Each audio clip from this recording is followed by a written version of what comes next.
oui?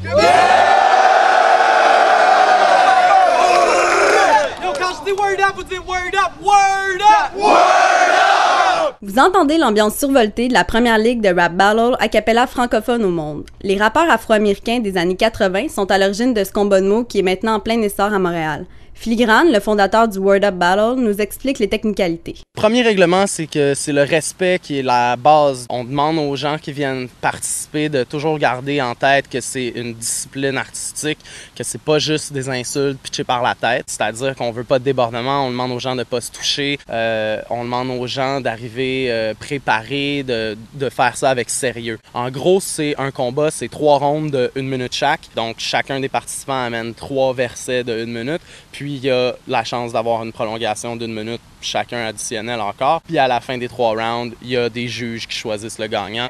Tout le monde sait qu'en battle, je te tuerais volontiers. Je te tirerais pas non chier. Comme ta mère te trouve pas bon, elle trouve juste t'es rempli de bonne volonté.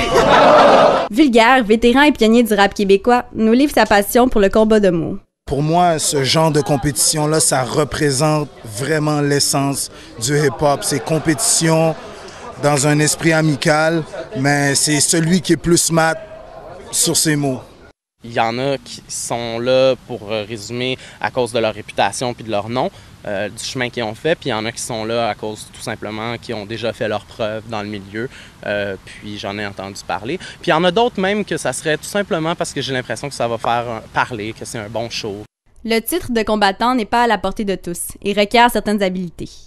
Une imagination débordante, un bon lexique, un bon vocabulaire, être ouvert d'esprit.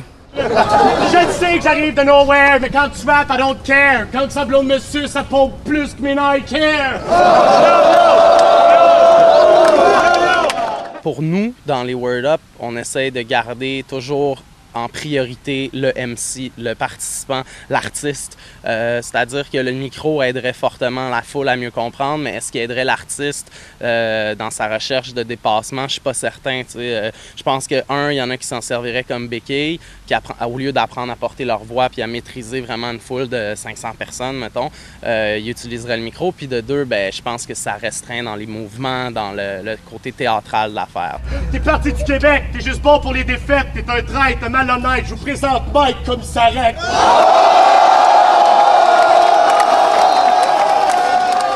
Ouais, violence, agressivité, tout dépend dans quel sens tu l'entends. Effectivement, c'est quelque chose qu'on pourrait considérer de très violent.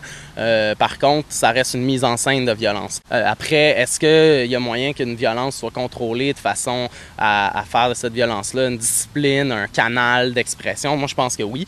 Puis je me rappelle les battles, ça finissait tout le temps avec des coups de poing, machette ou quoi que ce soit, parce que habituellement le monde sont pas prêts à se faire dire leur cas de vérité. Quand le monde vient au Word Up Battle, ils savent, c'est sûr qu'ils vont se faire dire leur cas de vérité, puis ils sont obligés d'accepter ça. Puis je pense que ça crée quand même le caractère d'une personne. Après aujourd'hui, pute, je doute que tu veuilles te manifester, car ce soir ta clique perd un membre comme une pub de CSST.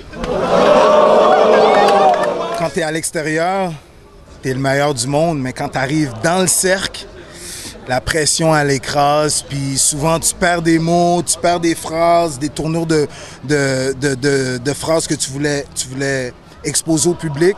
Puis souvent, ça m'arrive que je suis obligé de freestyle, comme ce soir, j'ai été obligé de freestyle aussi. Plus loin que d'être une expression en anglais, c'est une expression reconnue de toutes les cultures hip-hop dans le monde. Au Japon, ils comprennent c'est quoi Word Up, les fans de hip-hop. Ce qui est le plus beau avec le nom Word Up, c'est que ça met de l'avant ce qu'on veut mettre de l'avant, c'est-à-dire Word Up, les mots. Word Up fête sa première année d'existence puis continue son développement avec plusieurs projets. Rentrer vraiment dans le festif urbain du Québec. Il y a beaucoup de festivals, il y a de la place pour ça. Le communautaire, côté jeunesse, les écoles, etc. Il faut que ça soit bien présenté pour que ça soit présenté à des plus jeunes. Juste d'essayer d'élargir, je pense, dans la prochaine année, d'essayer d'avoir une apparition à la télé. Sans date précise, le prochain événement est attendu très bientôt. Moi, je dis automne à tout le monde qui m'en parle. Le but, ça serait d'arriver avec un gros Word Up à Montréal. www.wordup-battles avec un s.com. Fat de la Pierre, les Oranges Pressées, CIBL Radio Montréal.